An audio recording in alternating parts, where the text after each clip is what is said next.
नमस्कार दोस्तों, हमारे YouTube चैनल सफर तक में आप सभी का स्वागत है। दोस्तों, आपको इस चैनल के माध्यम से रोजगार से जुड़ी विभिन्न जानकारियां आप तक पहुंचाई जाती हैं, जो छात्र जीवन के लिए बहुत ही महत्वपूर्ण होती हैं। तो आज की खबरों की शुरुआत करें। चलिए उससे पहले देख लेते हैं आज के प्रमुख सुर्खियां। पहले 13 लंबित परीक्षाओं पर रिजल्ट, फिर होगी 50,000 पदों पर भर्तियां। सरकारी विभागों में 50,000 पदों पर जल्द शुरू होगी भर्ती। मुख्यमंत्री योगी आदित्यनाथ ने नई भर्ती प्रक्रिया पर जताई अपनी सहमति। एडेड जूनियर हाई स्कूल शिक्षक भर्ती परीक्षा 18 अप्रैल को, विज्ञापन 25 को, आवेदन 3 मार्च से शुरू होंगे ऑनलाइन। सीईटी 2021 की उत्तर कुंजी वेबसाइट पर जारी। एसएससी के आधे पदों पर दिल्ली के छात्रों का कब्जा। प्रारंभिक अर्हता परीक्षा के जरिए भर्ती को मिलेगी रफ्तार, मुख्यमंत्री योगी आदित्यनाथ ने कहा। सीजीएल 2019 टीयर 2 में 43,896 अभ्यर्थी सफल। पहले 13 लंबित परीक्षाओं का रिजल्ट होगी, फिर 50,000 पदों पर होगी भर्तियां। यूपीएससी ने तय की प्राथमिकता। तो चलिए देखते हैं खबरें विस्तार से। उससे पहले आप हमारे चैनल को कर दीजिए सब्सक्राइब और अपने दोस्तों के साथ शेयर। पहले 13 लंबित परीक्षाओं का रिजल्ट, फिर होगी 50,000 पदों पर भर्तियां। यूपी ट्रिपल एससी ने तय की प्राथमिकता। उत्तर प्रदेश अधीनस्थ सेवा चयन आयोग यूपी ट्रिपल एससी ने पहले 13 लंबित भर्ती परीक्षाओं के अंतिम परिणाम जारी करने की कार्यवाही करेगा।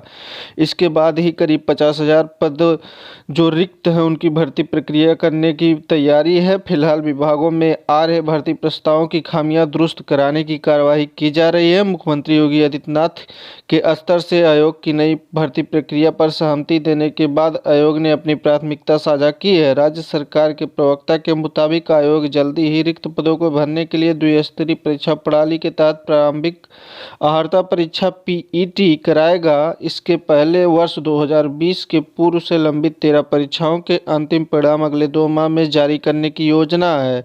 इससे 5,000 से अधिक युवाओं को नौकरी मिलेगी। इस तरह भर्ती की है योजना।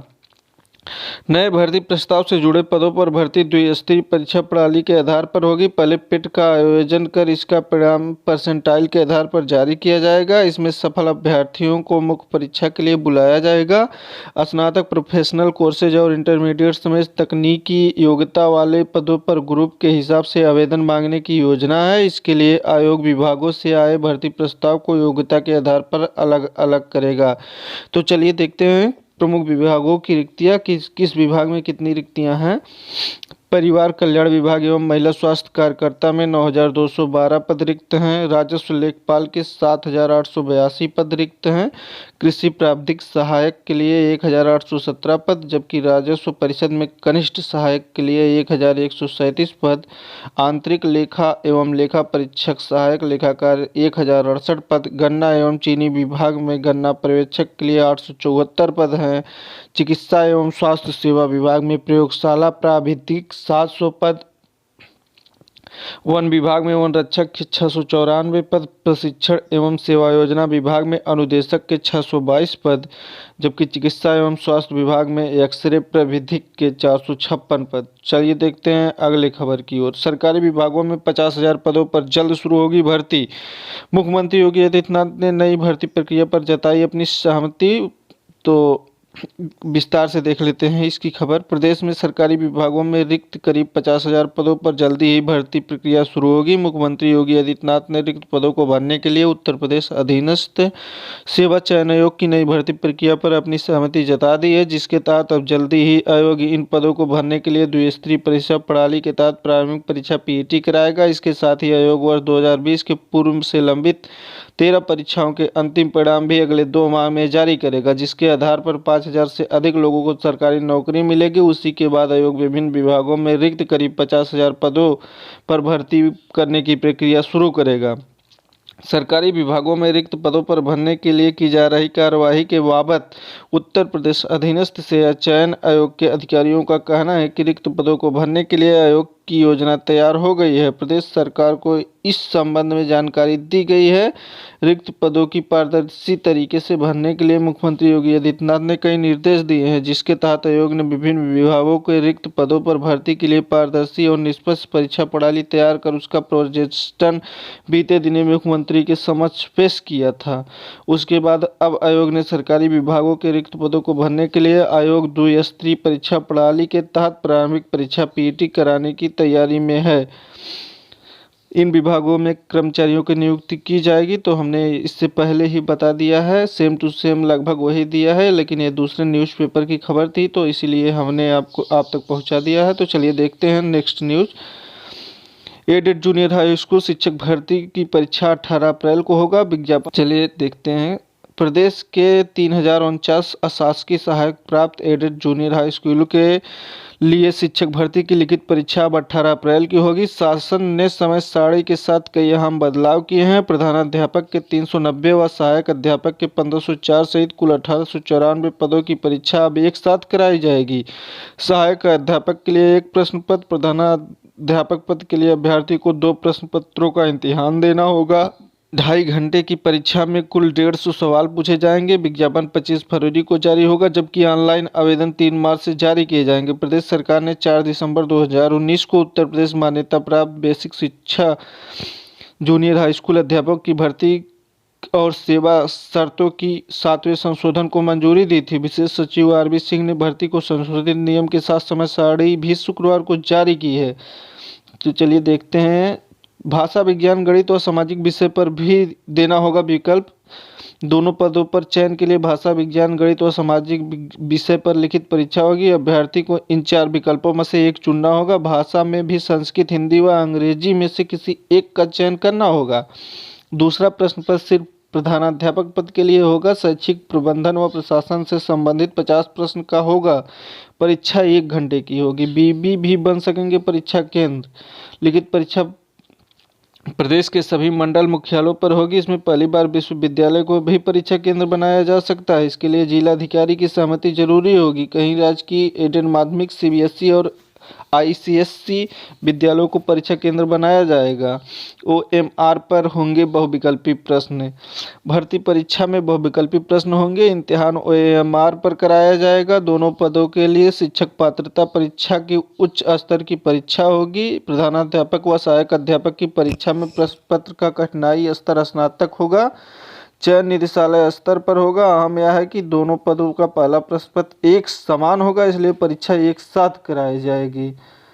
कट ऑफ अंक तय होगा। भर्ती परीक्षा का उत्तीर्ण अंक तय है। समान वर्ग का कट ऑफ 65 जबकि आरक्षित वर्ग का 60% रहेगा। उत्तर प्रदेश मान्यता प्राप्त basic school junior high school अध्यापक भर्ती व सेवा नियमावली 1978 7वां संशोधन के अनुसार मेरिट तैयार की जाएगी। तो समय सारणी देख लेते हैं। विज्ञापन 25 फरवरी को आएगा। ऑनलाइन आवेदन के लिए पंजीकरण 3 मार्च से शुरू हो जाएगा। पंजीकरण की अंतिम तिथि 17 मार्च है। आवेदन शुल्क जमा करने की अंतिम तारीख 18 मार्च। आवेदन पूरा करके प्रिंट लेने की अंतिम तारीख 19 मार्च है। परीक्षा केंद्रों का निर्धारण 25 मार्च।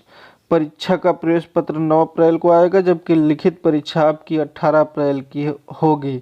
सहायक अध्यापक और प्रधानाध्यापक प्रथम प्रश्न पर सुबह 10 बजे से 12:30 बजे तक होगा। प्रधानाध्यापक का द्वितीय प्रश्न पत्र जो शाम को 2 बजे से दोपहर में 2 बजे से 3 बजे तक होगा, उत्तर कुंजी वेबसाइट पर जारी होगी। 23 अप्रैल को परीक्षा परिणाम 18 मई को जारी किया जाएगा।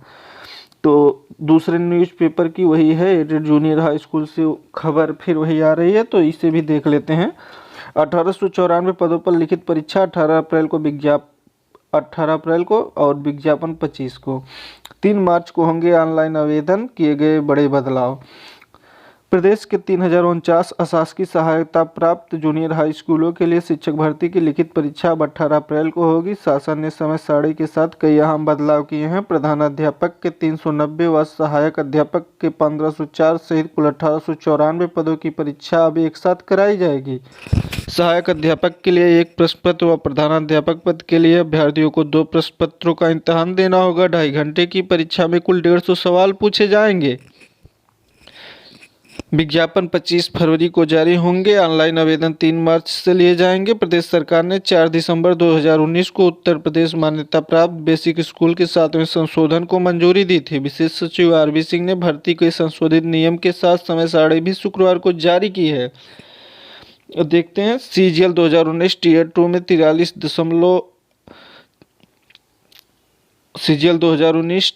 43,896 अभ्यर्थी सफल। कर्मचारी चयन आयोग एसएससी ने सीजीएल यानी कंबाइंड ग्रेजुएट लेवल परीक्षा 2019 टीयर 2 का परिणाम जारी कर दिया गया है। इसमें टीयर 3 के लिए 43,896 अभ्यर्थियों को सफलता मिली है। एसएससी ने देश के विभिन्न शहरों व केंद्रों पर 15 से 18 नवंबर 2020 को कंप्यूटर आधारित परीक्षा आयोजित किया जाना था, जबकि टीयर 3 की परीक्षा 22 नवंबर 2020 को कराई गई थी, लेकिन उनकी कापियों का मूल्यांकन अभी नहीं हुआ है।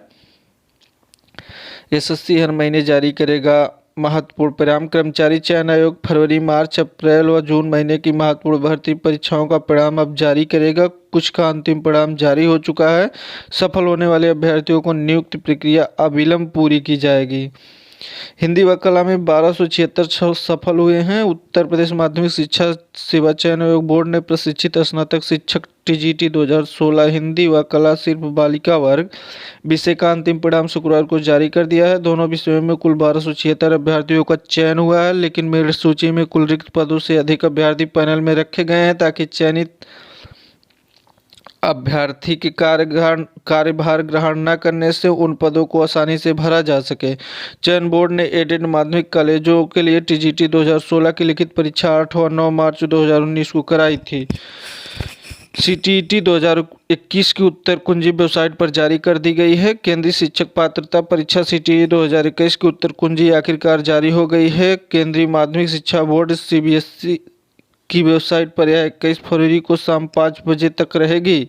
अभ्यर्थी यदि परीक्षा में पूछे गए प्रश्न के जवाब से सहमत नहीं है तो वे इसी समय सीमा में प्रत्यावेदन दे सकते हैं।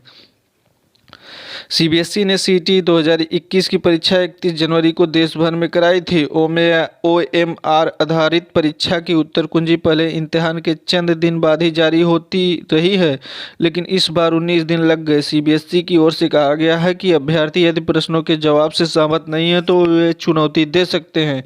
इसके लिए उन्हें प्रति प्रश्न 1,000 रुपये का भुगतान करना होगा। यदि अभ्यर्थी की आपत्ति सही मिलती है तो उसे भुगतान की गई धनराशि वापस कर दी जाएगी। प्रश्नों को चुनौती देने वाले अभ्यर्थी को 21 फरवरी की शाम 5 बजे तक का समय दिया गया है। इसके बाद परीक्षा परिणाम जारी किया जाएगा।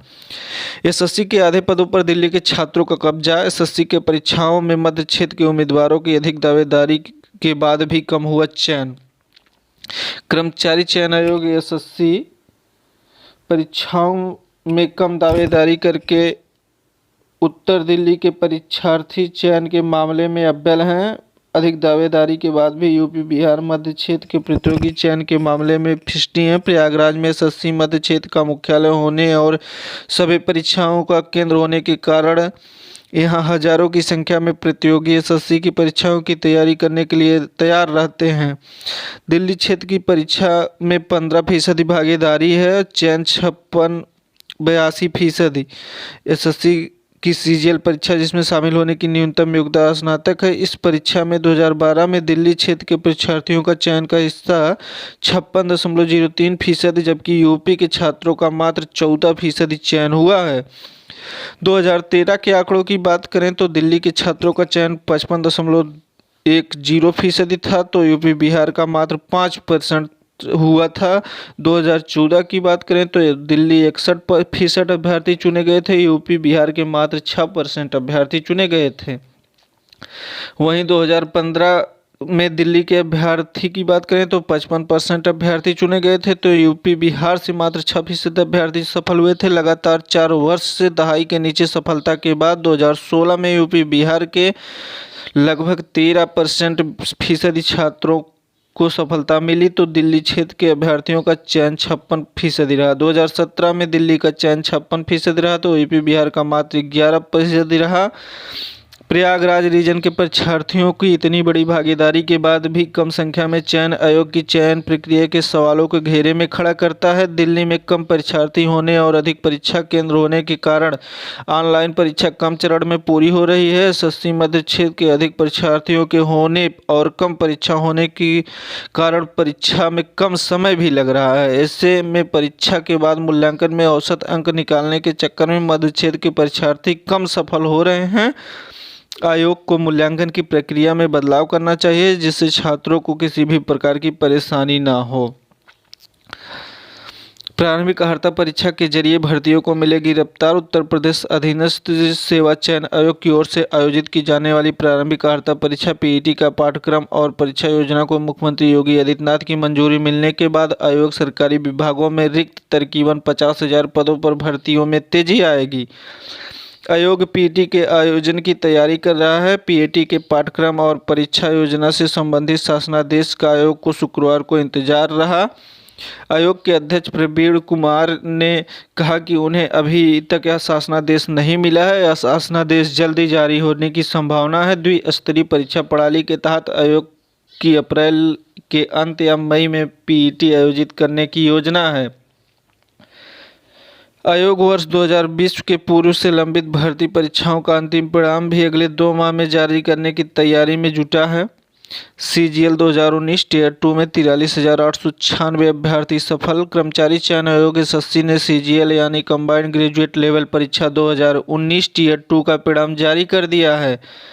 इसमें टियर 3 के लिए 43,896 अभ्यर्थियों को सफलता मिली है। एसएससी ने देश के विभिन्न शहरों व केंद्रों पर 15 से 18 नवंबर 2020 को कंप्यूटर आधारित परीक्षा का आयोजन किया था, जबकि टियर 3 की परीक्षा 22 नवंबर 2020 को कराई गई थी, लेकिन उनकी कापियों का मूल्यांकन अभी नहीं हुआ है। टियर 2 में जिन अभ्यर्थियों को सफलता मिली है उन्हीं को टियर 3 की कापियों का मूल्यांकन किया जाएगा। कर्मचारी चयन आयोग ने टियर 2 के अलग अलग पदों के लिए परीक्षा आयोजित किया था। कुछ अभ्यर्थी ऐसे हैं जिन्होंने कई पदों के लिए परीक्षा दी थी।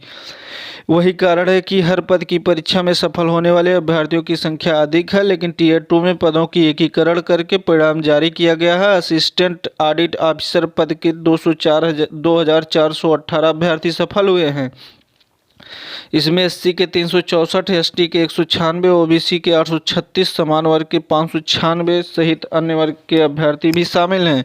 वहीं जूनियर स्टैटिस्टिक्स ऑफिसर व स्टेटिस्टिकल इन्वेस्टिगेटर के 1887 अभ्यर्थी सफल हुए हैं। सफल होने वाले में एससी के 376, एसटी के 188, ओबीसी के 605, समान वर्ग के 307 सहित अन्य वर्ग के अभ्यर्थी सफल हुए हैं। Assistant audit officer, junior statistical officer व स्टैटिस्टिकल इन्वेस्टिगेटर के पद 45,531 अभ्यर्थी सफल हुए हैं। इसमें एससी के 6,864, एसटी के 3,493, ओबीसी के 14,664, समान वर्ग के 8,674 सहित अन्य वर्ग के अभ्यर्थी भी सफल हुए हैं। तीनों परीक्षाओं में कॉमन अभ्यर्थियों की संख्या 43,896 है। 28 को जारी होगी उत्तर कुंजी। तो खबरें खत्म हुई। चलिए, धन्यवाद।